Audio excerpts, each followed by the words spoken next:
जय श्री कृष्ण मित्रों। स्वागत है आपका अपने चैनल अनमोल पावर स्टोरी में। आज हम लेकर आए हैं 5 चोर की कहानी। अगर आपको हमारी यह कहानी पसंद आए तो कृपया वीडियो को लाइक करके चैनल को सब्सक्राइब करें और बेल आइकन को जरूर दबाएं। तो चलिए दोस्तों, कहानी की तरफ बढ़ते हैं। एक समय की बात है जब छोटे से गांव के किनारे एक घना जंगल था। उस जंगल के पास एक खेत था जिसे कोई ज्यादा ध्यान नहीं देता था। खेत का मालिक एक बूढ़ा आदमी था जो काफी समय से बीमार था। वह किसी से बात नहीं करता था और अधिकतर खेत पर अकेला ही काम करता था। 5 चोर, जो कि किसी समय में गांव के सबसे शातिर और चालाक व्यक्ति हुआ करते थे, अचानक उस खेत पर पड़ी अपनी नजरों को महसूस करते हुए एक दिन उस रास्ते से गुजर रहे थे। उनका नाम था मोहन, सुदर्शन, रघु, बाबा और नंदू। ये सभी चोर एक साथ बहुत सालों से चोरी करने का काम करते आ रहे थे।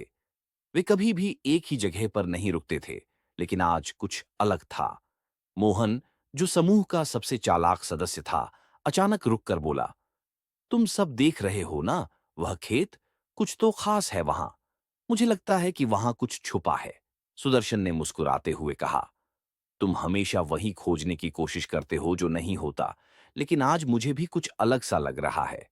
तुम दोनों का क्या कहना है, ये सोचो। रघु ने कहा, यह खेत इतना बड़ा और खाली क्यों है? हर कोई इसे नजरअंदाज करता है, पर हमें तो वही दिखता है जो औरों को नहीं दिखता। नंदू और बाबा खामोश रहे, लेकिन दोनों की आंखों में वही खतरनाक चमक थी जो किसी को भी यह समझा सकती थी कि वे कुछ करने जा रहे हैं। मोहन ने फिर से अपनी बात शुरू की, अगर हम उस खेत में किसी खजाने का पता लगा पाए तो हमारी सारी मुसीबतें खत्म हो जाएंगी। हमें तो बस वही करना है जो हम सबसे अच्छे तरीके से जानते हैं, झूठ बोलना और दिमागी चालें चलना। रघु ने कहा, झूठ बोलने का तरीका तो तुम अच्छा जानते हो, लेकिन इस बार तुम्हारी योजना में क्या है? हम वहां किसी का ध्यान नहीं खींचेंगे, मोहन ने शातिर मुस्कान के साथ कहा। हम गांव के लोगों को यह कहानी सुनाएंगे कि हमें किसी ने उस खेत में खजाना छुपाने का सपना दिखाया।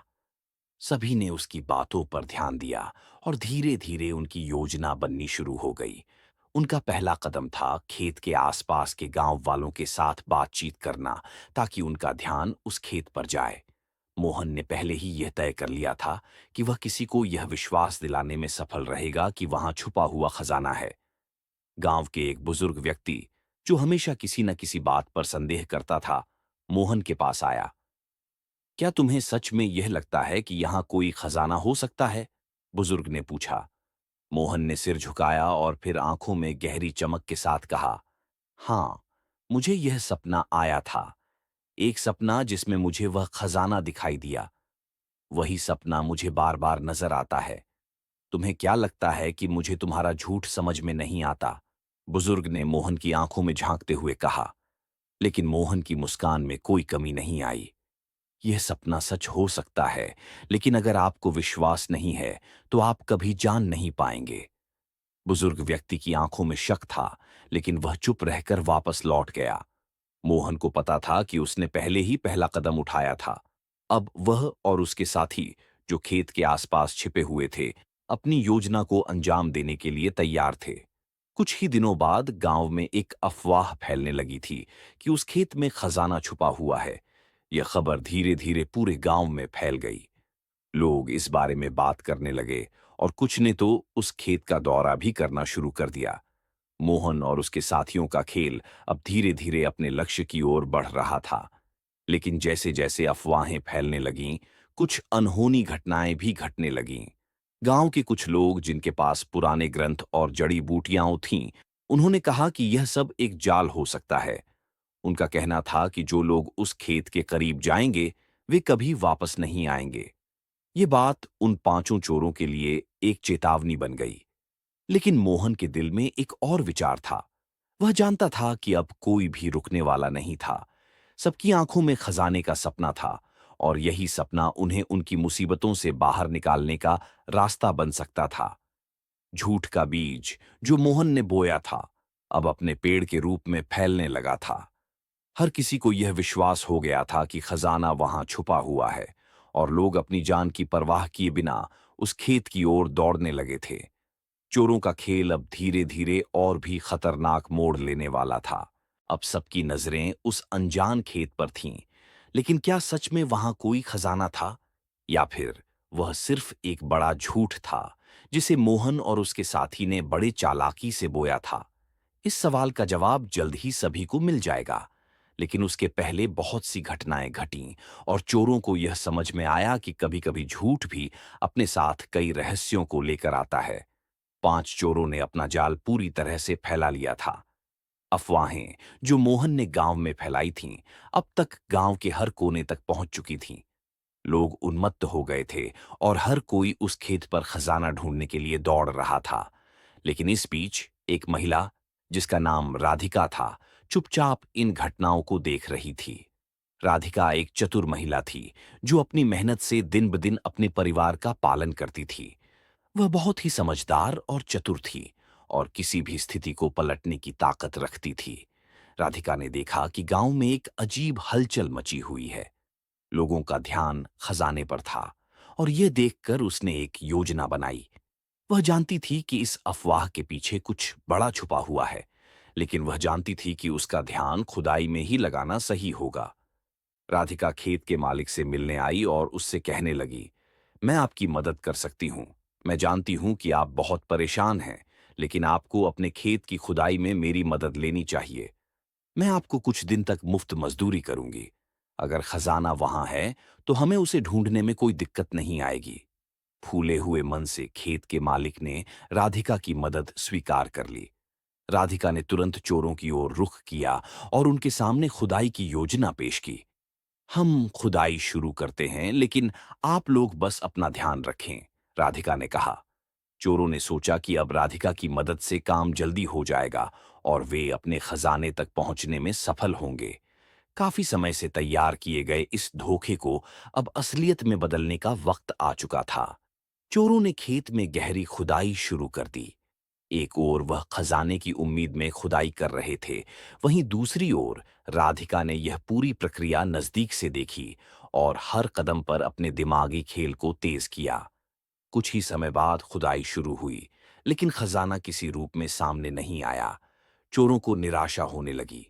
उन्होंने सोचा कि शायद खजाना किसी और जगह हो, लेकिन राधिका के चेहरे पर एक रहस्यमयी मुस्कान थी। अचानक खुदाई के दौरान एक पुरानी कड़ी हुई दीवार का पता चला।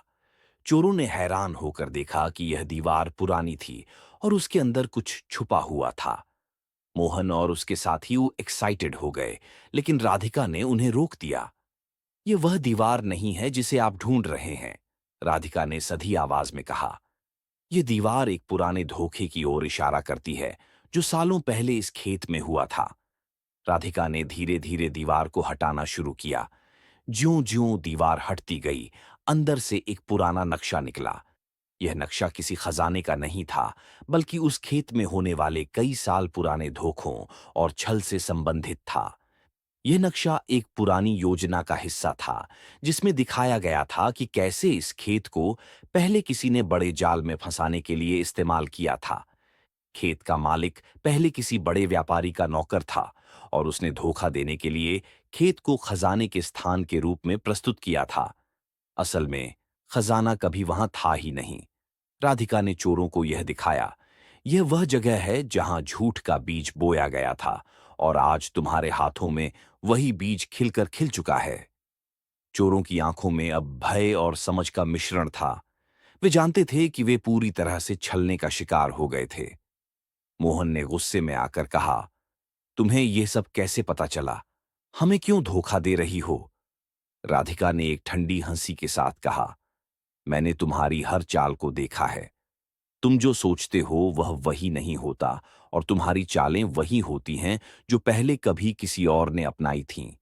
तुमने खुद को किसी खजाने के पीछे भागते हुए देखा, जबकि असल खजाना तुम्हारे झूठ में ही था। अब चोरों को महसूस हुआ कि यह कोई सामान्य धोखा नहीं था। यह एक पुरानी भूल, एक चतुर योजना थी, जिसे राधिका ने समझ लिया था। वह चाहती तो चोरों को पकड़वाकर पुलिस के हवाले कर देती, लेकिन उसकी चतुराई ने उसे यह समझने का मौका दिया कि असल में वह खुद भी खजाने के बारे में भटक रही थी। अब तुम क्या करोगे? राधिका ने उन सबको चुनौती दी और उनकी आखिरी उम्मीद भी खत्म हो गई। धोखे की खुदाई में वे न केवल खजाने से हाथ धो बैठे, बल्कि एक जाल में भी फंस चुके थे, जिसे अब से कोई और नहीं सुलझा सकता था। चोरों की आंखों में अब एक नया खौफ था। उन्होंने अपना सारा समय, मेहनत और चालाकियां एक खजाने को पाने के लिए झोंक दी थीं, लेकिन अंत में वे सिर्फ एक पुराना धोखा और राधिका की चतुराई का शिकार हुए थे। अब उन्हें समझ में आ चुका था कि जिस रास्ते पर वे चल रहे थे, वह उन्हें कहीं नहीं ले जाएगा। राधिका ने उनकी पूरी योजना को पलट दिया था और वे अब अपनी पहली हार से बुरी तरह हताश थे। लेकिन किसी भी शातिर चोर के मन में हार स्वीकार करना बहुत कठिन होता है। मोहन और उसके साथी अपने अपमान का बदला लेने के लिए किसी न किसी तरीके से एक और चाल चलने के बारे में सोचने लगे। उनका मन सुलग रहा था और उन्हें लगा कि राधिका ने उन्हें ठगा है। लेकिन वे नहीं जानते थे कि राधिका का बदला कुछ और ही था। राधिका ने चोरों को हमेशा की तरह शांत और समझदारी से देखा। उसने उनके गुस्से को देखा और अब उसे एहसास हुआ कि इन चोरों को एक ठंडा और स्वादिष्ट सबक सिखाने का समय आ गया था। राधिका ने तुरंत एक योजना बनाई और इस बार उसने मिठाई का इस्तेमाल किया, पर एक विशेष तरह की मिठाई। वह गांव के सबसे प्रसिद्ध मिठाई बनाने वाले हलवाई के पास गई और उससे कुछ खास लड्डू बनाने को कहा। ये लड्डू किसी खास मौके के लिए नहीं, बल्कि एक खास उद्देश्य के लिए चाहिए, राधिका ने हलवाई से कहा। हलवाई ने पूछा, कौन सा उद्देश्य? राधिका मुस्कुराते हुए बोली, इन लड्डुओं में मिर्ची का तड़का होना चाहिए, ताकि वे चोरों को वही सजा मिल सके जिसकी वे हकदार हैं। हलवाई ने थोड़ा चौंकते हुए कहा, लेकिन ये मीठे लड्डू और मिर्ची का क्या मेल? राधिका ने हंसी में कहा, इन्हें खाने के बाद चोरों को मिठास का एहसास होगा, लेकिन साथ ही साथ तीखापन भी महसूस होगा, जो उनकी लालच और छल के बदले का स्वाद होगा। कुछ समय बाद राधिका के पास उन मिर्ची वाले लड्डुओं की टोकरी तैयार हो गई। उसे ये लड्डू एक जाल की तरह लग रहे थे, लेकिन अब उसका उद्देश्य था चोरों को उनका खुद का खेल समझाना।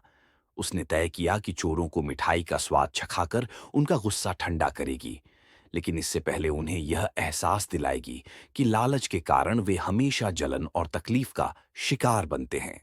राधिका ने उन लड्डुओं को लेकर चोरों के पास जाना शुरू किया। मोहन और उसके साथी खेत में बैठे थे, अपनी हार पर चर्चा कर रहे थे। राधिका ने उन्हें देखा और मुस्कुराते हुए पास आकर बोली, खुश रहो भाइयों, अपनी हार के बाद भी तुम्हारी जिंदगी में मिठास आनी चाहिए। मैंने आपके लिए कुछ खास लड्डू लाए हैं। चोरों को यह देखकर पहले तो थोड़ी हैरानी हुई, फिर वे अपनी गुस्से और अपमान को एक तरफ रखकर लड्डू का स्वाद चखने के लिए तैयार हो गए। मोहन ने सबसे पहले लड्डू उठाया और उसकी मुंह में डाला। जैसे ही उसने पहला लड्डू खाया, उसकी आंखों में एक तीखी जलन दौड़ गई। उसे मिर्ची का जोरदार स्वाद और तीखापन महसूस हुआ और उसकी आंखों से आंसू निकल आए। क्या किया तुमने? मोहन ने गुस्से से चिल्लाया। ये क्या था? ये तो मिर्ची से भरा हुआ था। राधिका ने शांत मन से उत्तर दिया, यह तुम्हारे लालच और धोखे का मीठा बदला था। तुमने जिस तरह से अपनी चालों से दूसरों को परेशान किया, अब वही तुम्हारे साथ हो रहा है। मिठाई के अंदर मिर्ची का तड़का, यह ठीक वैसे ही जैसे तुमने अपनी जिंदगी को लालच और धोखे से भरा था। सभी चोर अब एक दूसरे को देखकर गुस्से से कांप रहे थे। रघु और बाबा ने भी लड्डू खाए थे और उन्हें भी वही तीखा स्वाद महसूस हुआ। सुदर्शन तो लड्डू खाते ही जरा सा चकराया और फिर चिढ़ते हुए बोला, किसी ने कभी इस तरह का मिक्सचर नहीं देखा। ये बदला नहीं, जलन की सजा है। नंदू तो पूरी तरह से हक्का बक्का था। उसने मुंह में पानी भरते हुए कहा, हम अपनी ही चालों का शिकार हो गए। राधिका ने ठंडी मुस्कान के साथ कहा, तुमने कभी नहीं सोचा था कि अपने धोखे और लालच के बदले तुम खुद जलन का स्वाद चखोगे। आज तुमने वह सजा पाई जो तुम्हारी करनी का फल है। चोरों ने अब महसूस किया कि जो कुछ भी उन्होंने किया था, वह उनके लिए उल्टा पड़ गया था। राधिका का मीठा बदला इतना तीखा था कि उनका गुस्सा अब बुझ चुका था और उनके दिल में जलन और पछतावा भर गया था। ये उनकी पहली हार थी और इस हार ने उन्हें एक एहसास दिलाया कि किसी के साथ धोखा करना या लालच में आकर किसी को ठगना हमेशा उल्टा पड़ता है। राधिका ने उन्हें एक सिख दिया और वे कभी ना भूलने वाली इस हार के साथ वहां से लौट गए। चोरों की हार ने उन्हें एक कड़ी सीख दी थी, लेकिन उनकी शैतानी चतुराई अभी भी पूरी तरह से खत्म नहीं हुई थी। वे हर वक्त किसी न किसी योजना पर विचार कर रहे थे कि कैसे अपनी खोई हुई प्रतिष्ठा और खजाने की खोज को वापस पा सकें। उन्हें यह एहसास था कि राधिका ने उन्हें समझदारी से मात दी है, लेकिन वे जानते थे कि किसी और रास्ते से अपनी बदला लेने की योजना बनाई जा सकती है। कुछ दिन बाद मोहन ने एक नई चाल सोची। अब उसने और उसके साथियों ने ठान लिया कि वे किसी भी हाल में उस खेत के आसपास कुछ और छुपे खजाने की खोज करेंगे। वे जानते थे कि राधिका अब उन्हें आसानी से नहीं छोड़ेगी, लेकिन उनके लिए यह मौका था अपने खोए हुए आत्मसम्मान को वापस पाने का। मोहन ने कहा, हमारे पास अब और कोई रास्ता नहीं है। हमें उस पेड़ के पास जाकर खजाना ढूंढना है। किसी तरह से हमें वहां से कुछ तो निकालना ही है, चाहे वह खजाना हो या फिर कुछ और। ये पेड़ गांव के बीचों बीच खड़ा था और उसके नीचे एक पुराना खजाने का नक्शा था, जिसे चोरों ने पहले देखा था। लेकिन जैसे जैसे उन्होंने और गहरी खुदाई की थी, उन्हें कुछ खास नहीं मिला था। फिर भी मोहन के दिमाग में खजाने के प्रति आशा की एक किरण थी। वह अब सोच रहा था कि शायद कुछ और चुराया जा सकता है, और इस बार वह खुदाई की बजाय पेड़ पर चढ़ने की योजना बनाने लगा। सभी चोर उस पेड़ के पास पहुंचे। पेड़ की टहनियां बड़ी और घनी थीं।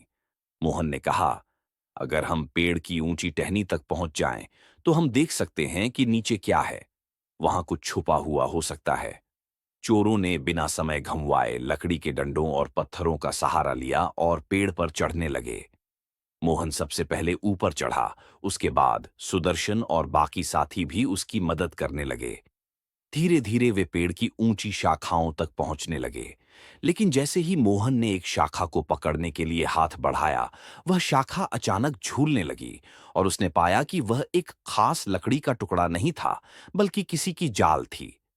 इतना होते ही चोरों के चेहरे पर गहरी हैरानी की लकीरें उभर आईं।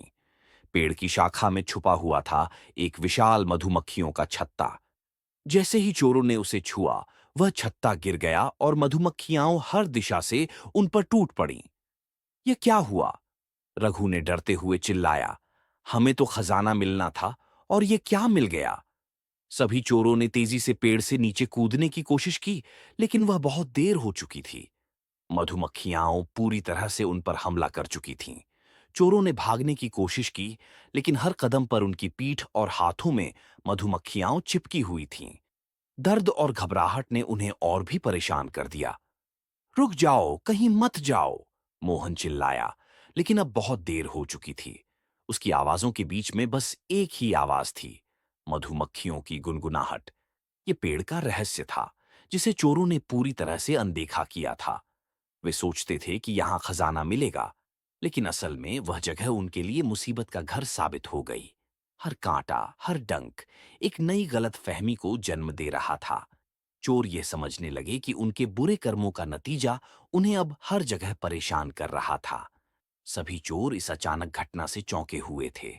उन्होंने पेड़ से कूदकर भागने की कोशिश की, लेकिन यह बहुत कठिन था। जैसे जैसे वे आगे बढ़े, उन्हें यह एहसास हुआ कि इस बार वे अपनी योजना में पूरी तरह से असफल हो चुके थे। मुझे लगता है कि अब हम पूरी तरह से फंस चुके हैं, सुदर्शन ने कहा। उसकी आवाज में घबराहट थी।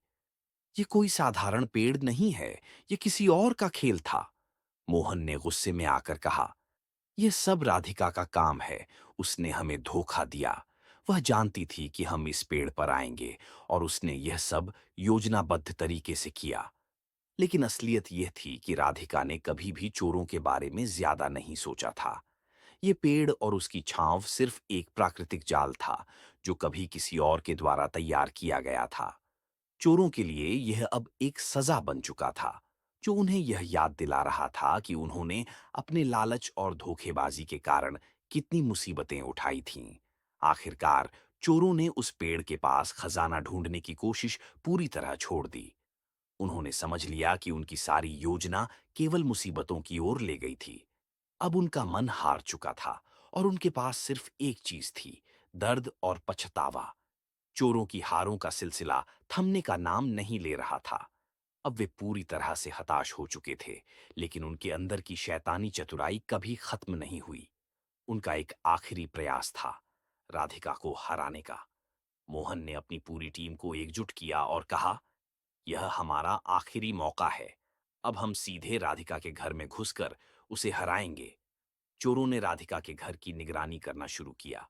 वह जानने लगे थे कि राधिका अकेली रहती थी और रात के समय उसका घर सुनसान रहता था। यही उनके लिए मौका था। उन्होंने सोचा कि इस बार वे सीधे घर के अंदर घुसकर अपनी जीत को सुनिश्चित करेंगे। यह योजना इतनी साधारण थी कि चोरों को यकीन था कि इस बार वे सफल होंगे। रात का समय आया और चोरों ने चुपके से राधिका के घर की ओर रुख किया। चोरों ने सोचा, इस बार हम उसे चुपके से घेर लेंगे और वह कुछ नहीं कर पाएगी। राधिका ने उन्हें जान लिया था।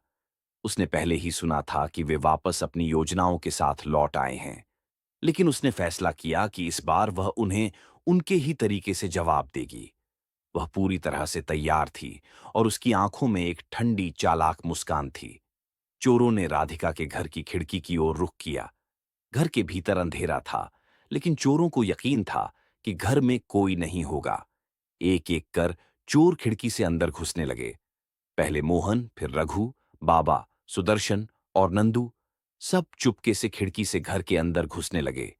वे धीरे धीरे राधिका को घेरने की योजना बना रहे थे, लेकिन जैसे ही मोहन ने खिड़की से पहला कदम अंदर रखा, अचानक घर का दरवाजा जोर से बंद हो गया।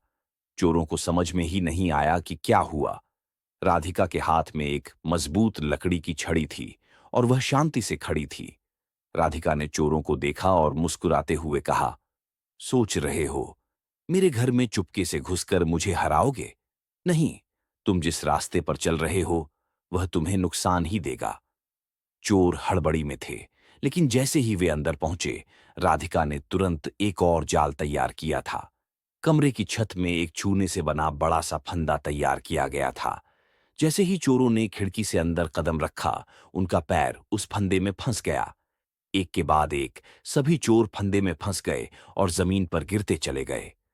यह देखकर चोरों के होश उड़ गए। वे समझ ही नहीं पाए कि राधिका ने यह सब कैसे किया।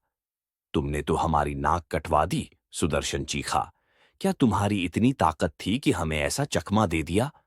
राधिका ने उसकी बात सुनी और मुस्कुराई।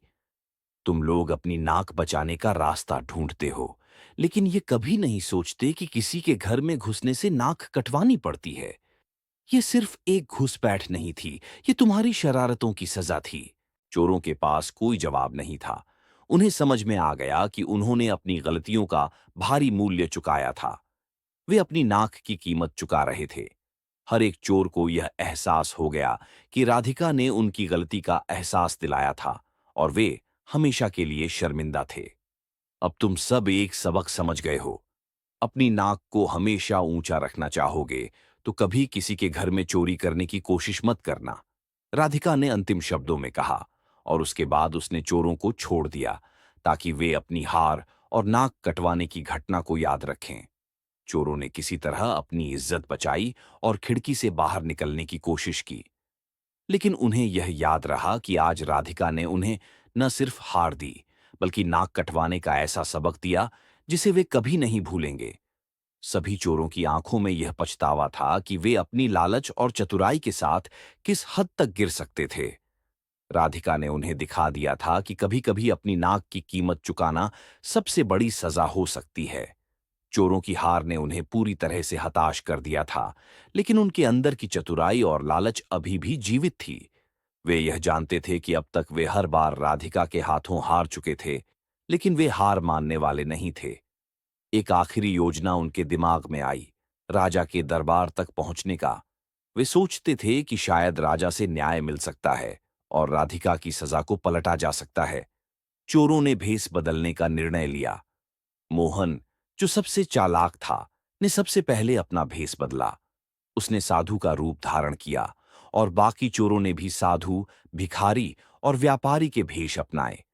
वे राजा के दरबार में पहुंचे और अपने हाथ में एक पत्र लेकर गए, जिसमें लिखा था कि राधिका ने उनके साथ बहुत बुरा किया है और उन्हें न्याय चाहिए। राजा के दरबार में जाने के बाद चोरों ने अपनी पूरी कहानी सुनाई। उन्होंने कहा, महाराज, हम लोग साधारण लोग हैं। हमने एक बार केवल अपनी भूख मिटाने के लिए खेत में काम किया था, लेकिन राधिका ने हमें धोखा दिया। अब हम आपके पास न्याय के लिए आए हैं, क्योंकि वह महिला हमें अत्याचार कर रही है। राजा ने ध्यान से उनकी बातें सुनी, लेकिन उसे कुछ गड़बड़ी का एहसास हुआ। राजा ने दरबार में बैठे अपने मुख्य सलाहकार को देखा और धीरे से कहा, यह मामला ठीक से समझने की जरूरत है। इस बीच राधिका और उसका वफादार साथी झुमरू भी दरबार में थे। राधिका ने पहले ही सब कुछ जान लिया था और उसने राजा से कहा, महाराज, यह वही लोग हैं जिन्होंने मुझे और मेरे खेत को परेशान किया था। ये चोर हैं जो अपनी शरारतों को छुपाने के लिए अब आपके दरबार में आए हैं। राजा ने इस पर सवाल किया, क्या तुम सच में शरारत करने वाले लोग हो? चोरों ने हाथ जोड़कर कहा, नहीं महाराज, हम सच बोल रहे हैं। तभी राधिका ने अपनी पूरी सच्चाई दरबार में पेश की। उसने बताया कि कैसे चोरों ने उसके खेत में चोरी करने की कोशिश की और कैसे वे उसे धोखा देने के लिए कई बार उसे छलने की कोशिश कर चुके थे। झुमरू, जो चुपचाप खड़ा था, अचानक आगे आया और बोला, महाराज, इन चोरों ने हमें कई बार धोखा देने की कोशिश की है, लेकिन राधिका ने उन्हें हमेशा अपनी चतुराई और समझदारी से मात दी है। राजा अब पूरी स्थिति को समझ चुका था। उसने राधिका और झुमरू की ओर देखा और कहा, तुम दोनों ने पूरी चतुराई से इन चोरों को हराया। तुम लोग सच में सम्मान के योग्य हो। लेकिन चोरों को अभी भी लगता था कि वे बच सकते हैं और वे लगातार न्याय की उम्मीद लगाए हुए थे। तभी राजा ने अपनी अंतिम आज्ञा दी, इन चोरों को एक सजा मिलेगी जो उनकी शरारतों का बदला ले सके। इनका आत्मसम्मान तो टूट चुका है, अब इन्हें यह समझ में आना चाहिए कि चोरी और धोखा देने का क्या परिणाम होता है। राजा ने चोरों को दरबार में ही एक कठोर सजा दी। उन्हें पूरे राज्य में घुमाया गया और उनकी नाकामी और धोखेबाजी का हर जगह प्रचार किया गया। उन्हें यह सिखाया गया कि कभी भी किसी की मेहनत और ईमानदारी को ठुकराना और झूठ बोलकर अपनी बात मनवाना बुरी तरह से वापस आता है। चोरों की सजा के बाद राजा ने राधिका और झुमरू को अपना आशीर्वाद दिया। तुम दोनों ने जो किया वह सच में अद्वितीय था। तुम दोनों के कृत्य ने राज्य में सबको सिखाया कि ईमानदारी और समझदारी से किसी भी परेशानी का हल निकाला जा सकता है। राधिका और झुमरू ने धन्यवाद कहा और दरबार से बाहर निकले। उन्हें अब अपनी मेहनत और कड़ी लड़ाई का सही इनाम मिल चुका था। राधिका ने झुमरू की ओर देखा और मुस्कुराते हुए कहा, हमारी जीत का असली इनाम यही है। हमने सच्चाई और ईमानदारी से काम किया। झुमरू ने भी सहमति में सिर हिलाया। हाँ, यही असली जीत है। राजा के दरबार में चोरों को मिले दंड के बाद राज्य में शांति और व्यवस्था बहाल हुई। लोग अब यह समझ चुके थे कि कभी भी धोखा और लालच के रास्ते पर नहीं चलना चाहिए, क्योंकि अंत में वही रास्ता केवल नाकामी और शर्मिंदगी का कारण बनता है। राधिका और झुमरू की चतुराई और साहस ने उन्हें न केवल न्याय दिलवाया, बल्कि राज्य में एक नई उम्मीद और समझ भी जगा दी। अगर आपको यह कहानी पसंद आई हो, तो इसे लाइक और शेयर करें। हमारे चैनल अनमोल पावर स्टोरी को सब्सक्राइब करना न भूलें और बेल आइकन को दबाएं ताकि आपको हमारी सभी नई कहानियों की जानकारी मिल सके। धन्यवाद। फिर मिलेंगे एक नई रोचक कहानी के साथ। जय श्री कृष्णा।